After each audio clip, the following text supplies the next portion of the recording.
I'm hoping I succeed with this painting. We are using Art Satin Enamels. As you can see, this jar has been around for a while.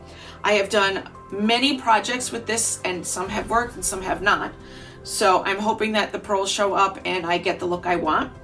My colors are Nebula by This Little Piggies, TLPs. It is a really cool, very cool color. It's blue, so you know I'm there for the blue.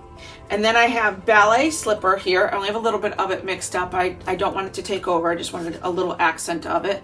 Look at that color. Look at that shimmer. It's amazing. And then I have Silver, Metallic Silver by Creative Inspirations, and then the Deco Art.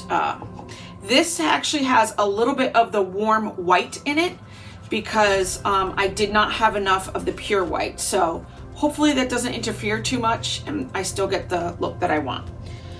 I am ready to start this mess. I have not done this in a while, so fingers crossed this works. Before I get started, as you can see, I already painted the edges a little bit with the silver. I was hoping it would kind of help my edges not become see-through. Who knows if that's gonna work, but I am going for this. So I'm gonna do a mixture of this with the silver.